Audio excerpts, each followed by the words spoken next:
नमस्कार साथियों, आशा करता हूँ कि आप सभी अच्छे होंगे और आपकी पढ़ाई बहुत बेहतर चल रही होगी। और उम्मीद है कि आज सभी बच्चे जग गए होंगे भाई। तो जितने भी बच्चे सुबह उठकर रोज लाइव क्लास देखते हैं भाई, उनका बहुत बहुत शुक्रिया और बहुत बहुत धन्यवाद है। और साथ ही उनको करंट अफेयर देखने से बहुत ज़्यादा जानकारी रोज उपलब्ध होगी, अगर वो रोज की करंट अफेयर सुबह उठ करके देखेगा। ठीक है, आपको क्या करना है भाई, सुबह उठना है, उसके बाद आपको क्या करना है भाई, अपनी करंट अफेयर रोजाना देखनी है। ठीक है, तो आज बात करते हैं करंट अफेयर की। और ये करंट अफेयर आज बात करते हैं भाई करंट अफेयर की। और आज क्या तारीख है भाई, 20 जून। आज है तारीख 20 जून। तो 20 जून की करंट अफेयर सभी बच्चे जरूर देखें। जो बच्चे सुबह उठ गए होंगे वो जल्दी से करंट अफेयर एक बार देख लें। ठीक है, तो क्वेश्चन की शुरुआत करते हैं भाई। क्वेश्चन आज क्या है भाई, आज क्वेश्चन है आपका question number 1। Autistic pride day कब मनाया गया है भाई, कौन सा दिवस है भाई, ऑटिस्टिक प्राइड डे। तो ये दिवस मनाया गया है कब, तो ये दिवस मनाया गया भाई 18 जून को। कब मनाया गया भाई, ये 18 जून को ये दिवस मनाया।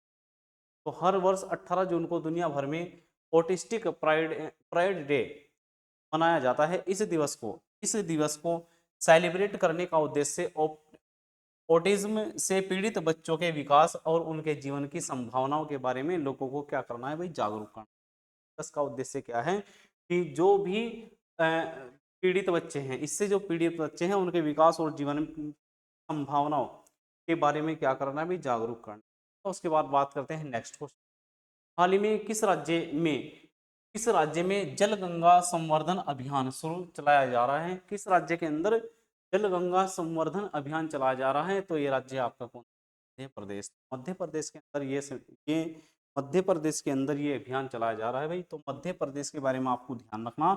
इसकी राजधानी क्या है भाई, भोपाल है। और यहाँ के सीएम क्या है, सीएम है यहाँ के डॉक्टर मोहन यादव। और गवर्नर मंगूभाई छंगनभाई पटेल। मंगूभाई छंगनभाई पटेल क्या है, यहाँ के गवर्नर है। ठीक है भाई, आपको सीटें भी यहाँ की ध्यान रखनी है। तो ये इस अभियान है भाई, जल गंगा संवर्धन अभियान। 30 मार्च से 30 जून 2025 तक ये अभियान चलाया गया है।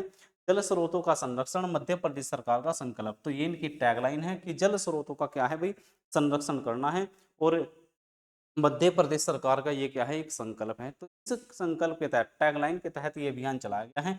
मुख्य गतिविधि क्या है भाई, जल संचयन के प्रति जन जागरूकता, पौधारोपण। यानी कि जल संचयन के प्रति जन की जागरूकता है, पौधारोपण है, जल स्रोतों का पुनर्जीवन है, जल संरक्षण कार्यक्रम है, वर्षा जल संचयन के लिए विशेष कार्य है, जल संरक्षण के लिए सामुदायिक सहभागिता है। ठीक है, तो ये इसका अभियान है मध्य प्रदेश सरकार का, बहुत ही अच्छा अभियान चलाया गया है। के बाद नेक्स्ट क्वेश्चन बात करते हैं। हाल ही में एंड्रॉयड आधारित मोबाइल के माध्यम से ई वोटिंग प्रणाली लागू करने का फैसला किस राज्य के द्वारा करा गया है। तो भाई एंड्रॉयड आधारित मोबाइल के माध्यम से ई वोटिंग प्रणाली लागू करने का फैसला किस राज्य के द्वारा करा गया है। तो ये फैसला करा गया भाई बिहार के द्वारा। ठीक है, बिहार पूरी अपनी प्रोग्रेस के मामले में बहुत तेजी से आगे बढ़ रहा है भाई। तो बिहार के द्वारा ये शुरुआत करी गई है। अगर बात करते हैं बिहार राज्य की, तो बिहार राज्य निर्वाचन आयोग ने मोबाइल आधारित ई वोटिंग प्रणाली, यानी कि मोबाइल के द्वारा क्या करी जाएगी भाई, वोटिंग करी जाएगी, की शुरुआत की है। जिसमें बिहार एक ऐसा करने वाला भारत का पहला राज्य बन गया है। तो बिहार ऐसा करने वाला भारत का प्रथम राज्य बन गया है। यह नई प्रणाली 28 जून को होने वाले नगर निकाय चुनाव में लागू की जाएगी, जिससे पुष्टि राज्य निर्वाचन आयुक्त दीपक जिसकी पुष्टि राज्य के निर्वाचन आयुक्त दीपक प्रसाद के द्वारा की जाएगी। ठीक है, ये बात आपको बिल्कुल ध्यान रखनी है। और बिहार की तो हर एक डिटेल आपको पता होना चाहिए। अगर बिहार की बात करी जाए तो बिहार क्या है भाई, उत्तर प्रदेश का एकदम आधा है। इस मामले में सीटों के मामले में अगर उत्तर प्रदेश के अंदर सीटों की संख्या क्या है भाई, 3180 403 है। तो बिहार के अंदर कितनी भाई, 1640 240 यहाँ। ठीक है, उत्तर प्रदेश के बारे में और आपको बिहार के बारे में तो पूरी जानकारी होनी चाहिए। बिहार क्या है, उत्तर प्रदेश राज्य हैं। और जितने भी यूपी के पड़ोसी राज्य हैं, तो यूपी के पड़ोसी राज्यों की हर एक डिटेल आप सभी बच्चों को ज्ञात होनी चाहिए। जैसे हम हर एक क्वेश्चन में राज्य के बारे में बात करते हैं, कैसे बात करते हैं, मान लो उसका गठन कब करा गया, उसकी राजधानी कहाँ है, और उसके बाद यहाँ के प्रथम सीएम कौन रहे, प्रथम गवर्नर कौन रहे, राजकीय पुस्तक क्या है, राजकीय पक्षी क्या है, और राजकीय वृक्ष क्या है, और यहाँ की भाषा क्या है। ठीक है, राज्यसभा सीट, लोकसभा सीट, विधान परिषद है तो वहाँ के। ठीक है, यहाँ पर डिस्ट्रिक्ट। ठीक है, उसके बाद आपको साथ ही याद रखना यहाँ के क्या क्या यहाँ के लोक नृत्य हैं, क्या यहाँ फेमस। ठीक है, उसके बाद जिलों की आपको संख्या। तो एक राज्य की लगभग इतनी हर एक बच्चे को याद होनी। ठीक है। अगर आप जी बढ़िया कमांड या स्टैटिक जी को बेहतर पढ़ना चाहते हो तो यहीं से इसकी क्या करी जाएगी। अगर बात समझ आई हो तो बात है, एक बार अपनी लाइक भी कर दिया करो भाई, शेयर भी कर दिया करो, कम से कम इतनी मेहनत, थोड़ा सा इतनी मेहनत का थोड़ा सा तो आप कुछ कर लिया करो, ठीक है? कम से कम वीडियो तो देख लिया करो। चलो, हाल ही में पूर्व सेना प्रमुख और सेना अध्यक्ष जनरल उपेंद्र द्विवेदी का 2 दिवसीय संसद कार्यक्रम सेना प्रमुख चिंतन कहाँ करा गया है, तो कहाँ पर शुरू करा गया, ये करा गया भाई नहीं, ठीक है। इसकी शुरुआत कहाँ पर करी गई भाई, नई दिल्ली के अंदर बात करी गई है। हाल ही में भारत ने ईरान से अपने नागरिकों को निकालने के लिए, कहाँ से भाई, ईरान से अपने नागरिकों को निकालने के लिए कौन सा ऑपरेशन करा है भाई, ऑपरेशन, ठीक है। सारे ऑपरेशन आप सभी को याद होने चाहिए, ऑपरेशन कावेरी, ऑपरेशन मित्र, ऑपरेशन आहट, जितने भी आपके ऑपरेशन है ना, उन सब ऑपरेशन की आपको जानकारी होनी चाहिए। सारे ऑपरेशन आपको क्या पढ़ा रखा है, जल्द ही सारे ऑप्शन शायद मेरे हिसाब से कल की जो करंट अफेयर, सारे ऑपरेशन आपके डलवा दिए जाएंगे, ताकि एग्जाम आने वाले जो एग्जाम है उसके अंदर ऑपरेशन, तो ऑपरेशन सिंधु द्वारा चलाया गया, ये चलाया गया भारत सरकार के द्वारा। और क्यों चलाया गया, कि ईरान और इजराइल के बीच जो जंग छिड़ी हुई है उसमें ईरान के अंदर जो भारत के जो नागरिक हैं उन्हें बाहर निकालने के लिए क्या चलाया गया, ऑपरेशन सिंधु, ताकि उन्हें कोई भी नुकसान भारतीय नागरिकों को ना, तो उसके लिए चलाया गया है ऑपरेशन सिंधु। ऑपरेशन प्रयास ही भी आपको ध्यान रखना, ऑपरेशन प्रयास, ऑपरेशन स्वदेश, ठीक है, यानी में से कोई नहीं, ठीक है। तो ऑपरेशन सिंधु चलाया गया भारत सरकार के द्वारा, कहाँ पर फंसे नागरिकों को, ईरान के अंदर फंसे नागरिकों को, क्यों वहाँ क्यों चलाया गया, क्योंकि ईरान और इसराइल के बीच क्या है भाई, बहुत बड़ी जंग छिड़ी हुई है, तो भारत ने अपने नागरिकों को सुरक्षित करने के लिए ये अभियान चलाया है। ये बात आपको बिल्कुल, भारत ने ईरान से भारत ने ईरान से भारतीय नागरिकों को निकालने के लिए ऑपरेशन सिंधु शुरू किया है। भारत ने 17 जून को ईरान और अर्मेनिया अर्मेनिया में अपने मिशन की निगरानी में उत्तरी ईरान से 110 छात्रों को निकाला, और जो अर्मेनिया में प्रवेश कर कर गए थे, ठीक है भाई। तो ईरान से अर्मेनिया के रास्ते भारत अपने नागरिकों को निकाल रहा है, जिसमें शामिल थे, लगभग 110 छात्रों को यहाँ निकाला गया है। ये बात आपको बिल्कुल क्या रखनी है भाई, याद रखनी है, ठीक है। अगर बात समझ आई हो तो एक बार क्या करेंगे भाई, लाइक जरूर। हाल ही में चर्चा में रहा काली टाइगर, कौन सा टाइगर भाई, काली टाइगर रिजर्व किस राज्य में, हाल ही में चर्चा में रहा काली टाइगर रिजर्व कहाँ है भाई, कर्नाटक के अंदर स्थित है काली टाइगर रिजर्व। हाल ही में ये चर्चा में रहा भाई, काली टाइगर रिजर्व कर्नाटक राज्य के उत्तर कन्नड़ जिले में स्थित है। हाल ही में वन्य जीव संरक्षण कार्यकर्ताओं ने यह बढ़ते पर्यटन और वाइल्ड लाइफ सफारी के जरिए जरिए हो रहे व्यवसायिक प्रचार पर चिंता जताई है, जिससे बाघों और अन्य वन्य जीवों के प्राकृतिक आवास को खतरा हो सकता है। संरक्षण के लिए पर्यावरण संतुलन बनाए रखना अत्यंत क्या है भाई, बात को आपको बिल्कुल ध्यान रखना है, कि जो वन्य जीव संरक्षण अधिनियम है उसके तहत, और वन्य जीव यानी कि पर्यावरण को बनाए रखने के लिए अनिवार्य क्या है, मान लो बहुत बड़ा जो जंगल है जिसे टाइगर रिजर्व घोषित कर दिया जाता है, तो बहुत से पर्यटन वहां पर जाते हैं, और क्या करते हैं भाई, जंगल जो सफारी है उसके माध्यम से वहाँ का क्या करते हैं भाई, भ्रमण करते हैं, किसके लिए, टाइगर को खोजने के लिए। और उससे वहां पर क्या होता है, बहुत सारा शोर होता है, जो भी अपने सामान लेकर जाते हैं, मतलब खाने का सामान है, उसको क्या करते हैं भाई, वहीं पर फेंक देते हैं, तो प्रदूषण का भी एक तरह से केंद्र वो बन जाता है। और दूसरा क्या है, वॉइस ज़्यादा है, वॉइस क्या करती है भाई, जंगल को क्या करती है, डिस्टर्ब करती है। मान लो कोई टाइगर है, वो धीरे से अपने शिकार पर निकला हुआ है, और अचानक कोई जंगल सफारी वहां से गुजर गई, तो उसका शिकार भी क्या हो जाएगा, मिस हो जाएगा, ठीक है।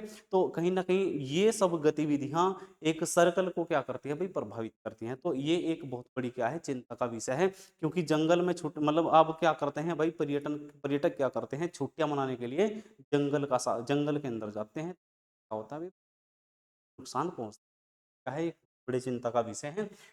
तो किस राज्य के अंदर काली टाइगर रिजर्व है भाई, कर्नाटक के अंदर। आपको कर्नाटक की जानकारी पूरी होनी चाहिए। हम प्रत्येक क्वेश्चन को, मेरी उम्मीद है कि हर एक बच्चा जब से वीडियो देख रहा होगा, अगर कोई बच्चा कंटिन्यू वीडियो देख रहा होगा तो उसे कहीं ना कहीं करंट अफेयर के अंदर एक डिस्ट्रिक्ट अनिवार्य रूप से मिल रहा हो, सॉरी, एक उस स्टेट अनिवार्य रूप से मिल रहा होगा, और उस स्टेट की सारी जानकारी हम हर क्वेश्चन के अंदर डालते हैं। अगर वो बच्चा एक दिन में एक स्टेट को भी कंप्लीट कर रहा हो, तो 28 दिन यानी कि एक मंथ के अंदर उसके सारे ही स्टेट और अगर सारे स्टेट एक बार उसके गए तो उसकी जो स्टेटिक जीके हैं वो अपने आप ही क्या हो जाएगी, ठीक है? लेकिन होगा वही लड़का जो इस वीडियो को डेली सुबह उठकर देख रहा है, ठीक है? आगे बात समझ, उसके बाद बात करते हैं कर्नाटक की। तो कर्नाटक की अगर बात करें तो कर्नाटक की जो राजधानी है वह क्या है भाई, बैंगलोर है। और इसका गठन करा गया था 1 नवंबर 1956। क्षेत्रफल कितना है, 1,91,791 वर्ग किलोमीटर। राज्य के पशु क्या है भाई, यहाँ का हाथी है। और कमेंट करके एक बार सभी बताएंगे कि जो राज्य के पशु हाथी है, इस राज्य के अलावा किस राज्य का राज्य के पशु है भाई। अगर पक्षी की बात करें नीलकंठ, फूल की बात करें कमल, चंदन यहाँ का क्या है भाई वृक्ष है। और तितली की बात करें दक्षिणी बर्ड विंग। और भाषा की बात करें कन्नड़। प्रथम मुख्यमंत्री के सी रेड्डी और प्रथम राज्यपाल जे वाडियार। और विधानसभा सीटें कितनी है भाई, 244। और यहाँ की विधान परिषद सीटें हैं। और यहाँ की कितनी लोकसभा सीटें 28 हैं। और राज्यसभा सीटें कितनी 12 है। तो 12, 28, 244 आपको ध्यान, 12, 28, 244, ठीक है। ये राज्यसभा सीट, ये लोकसभा सीट, और है भाई सीट। अगर विधान परिषद की बात करें तो यहाँ पर कितनी सीटें हैं भाई, 75 सीटें हैं। और अगर डिस्ट्रिक्ट की बात करें तो जिले भाई 31 यहाँ पर क्या है, जिले, ठीक है। इतनी बात आपको बिल्कुल क्या रखनी है भाई, याद रखनी है। बात करते हैं नेक्स्ट क्वेश्चन की। हाल ही में मारुति सुजुकी ने भारत का सबसे बड़ा मारुति सुजुकी ने भारत का सबसे बड़ा इन प्लांट रेलवे टर्मिनल कहाँ ओपन किया है, तो ये करा गया भाई मानेसर। ये क्वेश्चन पहले भी आया था मानेसर, ठीक है। ये आपको बिल्कुल क्या रखना है। हाल ही में किसे, SEBI stock exchange board of India, ठीक है, सेबी हाल ही में किसे, सेबी, ठीक है भाई, क्या ध्यान रखना है। हाल ही में किसे, सेबी सेबी बोर्ड में नियुक्त किया गया है। तो सेबी बोर्ड के अंदर किसे नियुक्त करा गया भाई, ये बात आपको बिल्कुल क्या रखनी है, ध्यान रखनी है।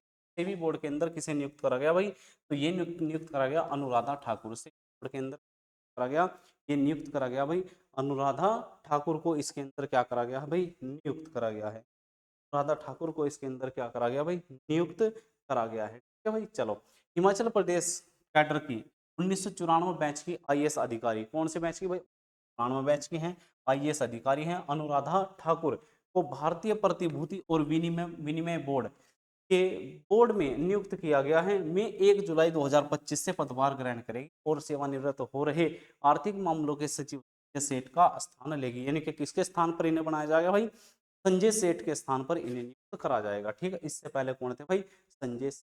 आपको SE में ध्यान, हाँ, stock exchange board of India, ठीक है भाई। चलो, हाल ही में मंगला भट्ट का निधन हुआ है। किसका निधन हुआ भाई, मंगला भट्ट का निधन हुआ है। में कौन थी, ये थी एक कथक नृत्य, कौन थी भाई, एक कथक नृत्यांगना थी, ठीक है। इनका हाल ही में क्या हुआ भाई, निधन हुआ है। हाल ही के अंदर इनका है भाई निधन हुआ है। हाल ही में इंडियन इंडियन रेशियंस मोदी डिशेड पुस्तक का विमोचन किसके द्वारा किया गया है, तो इसका विमोचन किया गया है अमित शाह के द्वारा। अमित शाह, आप इसको बहुत अच्छे से जानते होंगे। तो ये हैं आपके गृह, अमित शाह जी कौन है भाई, गृह मंत्री, ठीक है, गृह मंत्री अमित शाह। इस किताब को डॉक्टर ऐश्वर्या पंडित के द्वारा लिखा गया है। इस किताब में 27 प्रतिष्ठित लेखकों के लेख शामिल हैं। यह बुक 2014 से 2024 के दौरान प्रधानमंत्री नरेंद्र मोदी के नेतृत्व में भारत के राजनीतिक, आर्थिक, सामाजिक और सांस्कृतिक परिवर्तन पर क्या है भाई, आधारित है, ठीक है। ये क्वेश्चन आपको ध्यान रखना है। उसके बाद बात करते हैं, हाल ही में सरकार ने निजी वाहनों के लिए कितने रुपए का फास्टैग वार्षिक पास लॉन्च किया है। तो फास्टैग के बारे में आप बहुत अच्छे से जानते होंगे।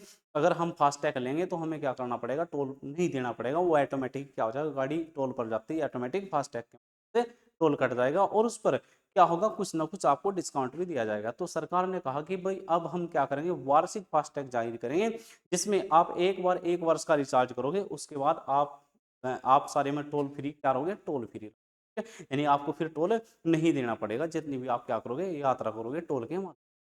तो हाल ही में सरकार ने निजी वाहनों के लिए कितने रुपए का फास्टैग वार्षिक पास लॉन्च करा है, तो ये करा भाई 3,000 दो और 1 साल में गाड़ी हाईवे पर फ्री दौड़ाओ, ठीक है। चलो, टोल भुगतान को आसान बनाने और राजमार्ग सुविधा, इससे क्या फायदा होगा, इससे एक तो टोल, इससे क्या फायदा होगा, इससे टोल भुगतान आसानी, यानी कि टोल की भुगतान नहीं करनी पड़ेगी, एक बार स्कैन करेगा तुरंत वहां से निकल जाएंगे। टोल में क्या होगी भाई, भीड़ नहीं होगी बिल्कुल भी, ठीक है। यानी कि बहुत सारे फायदे इससे होंगे। और साथ ही यात्री को, मतलब आप वाहन चालक को भी इसका क्या मिलेगा, फायदा। बढ़ाने के उद्देश्य से, सुविधा को बढ़ाने के उद्देश्य से महत्वपूर्ण कदम उठाते हुए भारत सरकार ने 3,000 रुपए का फास्टैग आधारित वार्षिक पास लॉन्च किया है, जो विशेष रूप से किसके रूप से, कार, जीप और वैन जैसे निजी वाहनों के लिए है। 15 अगस्त 2025 से शुरू होने वाली है यह योजना। 200 ट्रिप और 1 साल की यात्रा की अनुमति, यानी कि इसके अंदर 200 ट्रिप मिलेगी और 1 साल की यात्रा की अनुमति देता है, जो भी पहले हो। ठीक है, इसे लागत कम करने, इसे लागत कम करने, टोल बूथों पर विवादों को खत्म करने और राष्ट्रीय राजमार्गों पर निर्बाध डिजिटल फास्टोल संग्रह को बढ़ावा देने के लिए इसे डिजाइन किया गया है। ठीक है भाई, आगे बात समझ चलो। उसके बाद बात करते हैं नेक्स्ट क्वेश्चन की, आईएनएस। उसके बाद बात करते हैं नेक्स्ट क्वेश्चन की, आईएनएस अर्नाला को कहाँ पर भारतीय नौसेना में कमीशन किया गया है? तो कहाँ पर करा गया भाई? ये करा गया विशाखापत्तनम में। आईएनएस अर्नाला को कहाँ पर स्थापित करा गया? विशाखापत्तनम के अंदर। भारत की तटीय सुरक्षा अक्षमताओं को एक महत्वपूर्ण बढ़ावा देते हुए भारतीय नौसेना ने आईएनएस अर्नाला को विशाखापत्तनम के नौसेना डॉकयार्ड में 18 जून 2025 को आधिकारिक रूप से कमीशन किया है। यह फैसला anti submarine warfare shallow water craft है और इसे chief of defence staff general Anil Chauhan की उपस्थिति में नौसेना के अंदर क्या करा गया भाई? शामिल। चलो, हाल ही में कहा फूलों की नई प्रजाति, किस भाई? फूलों की नई प्रजाति पोर्टलाका भारत की खोज करी गई है। पोर्टलाका भारत की खोज करी गई है। ये क्या है भाई? इस प्रजाति का नाम है पोर्टलाका, भारत की है। तो ये खोज करी गई जयपुर के अंदर। कहाँ करी गई भाई? जयपुर के अंदर खोज करी गई है। हाल ही में जयपुर के निकट अरावली की चट्टानों और अर्ध शुष्क पहाड़ियों में एक नई फूलदार पौधों की प्रजाति की खोज हुई है, जिसका नाम पोर्टलुका क्या है भाई? भारत रखा गया है। यह पौधा अपनी असामान्य बनावट और जैविक विशेषताओं के कारण विशिष्ट माना जा रहा है और भारत की जैव विविधता में एक महत्वपूर्ण जुड़ाव के रूप में देखा जा रहा है। ठीक है भाई, चलो जी, बात नेक्स्ट क्वेश्चन बात करते हैं। हाल ही में जारी सीपरी की रिपोर्ट के अनुसार भारत के पास कितने परमाणु शस्त्र हैं? तो भाई भारत के पास है एक परमाणु शस्त्र है भाई, 180 परमाणु शस्त्र हैं। लेकिन किसकी रिपोर्ट के अनुसार? सी रिपोर्ट के अनुसार। सीपरी क्या है भाई? SIPRI, Stockholm. ये आपका है भाई स्टॉकहोम। ठीक है, इसे ध्यान से लिख लेना भाई, स्टॉकहोम इंटरनेशनल इस रिसर्च इंस्टीट्यूट। स्टॉकहोम ये आपका क्या है? स्टॉकहोम। और स्टॉकहोम किसकी राजधानी है भाई? स्वीडन की राजधानी है। ठीक है, आपको ध्यान रखना, Stockholm International Peace Research Institute, इसकी स्थापना 1966 में करी गई। इसका हेडक्वार्टर क्या भाई? स्टॉकहोम स्वीडन के अंदर है। अगर इसके अनुसार बात करी जाए तो रसिया के पास कितने हैं भाई? तो रसिया के पास कितने हैं भाई? 4309, यानी कि 4309। और यूएसए के पास 3700 और भारत के पास कितने परमाणु हथियार शामिल हैं इसके अनुसार। ठीक है, उसके बाद बात करते हैं नेक्स्ट क्वेश्चन की, और नेक्स्ट क्वेश्चन की समाप्ति। और जो बच्चों ने ये करंट अफेयर देख ली होगी उनका बहुत बहुत धन्यवाद। और इन क्वेश्चनों को आपको क्या करना है? बार बार रिवीजन करना है, और ये क्वेश्चन बार बार आप रिवीजन करोगे आपको एग्जाम में क्या बहुत ज़्यादा सही होगा। ठीक है भाई, और दूसरी बात है, ध्यान रहे कि कल मेरे द्वारा कोई भी क्लास नहीं गई, और मुझे लगता है कि भाई बच्चों को ऐसा ही अच्छा लगता है, तो भाई हम ऐसा ही क्रम जारी रखेंगे। ठीक है भाई, आप पढ़ते रहो, अपनी पढ़ाई को बेहतर करो। आपका बहुत बहुत क्या है भाई।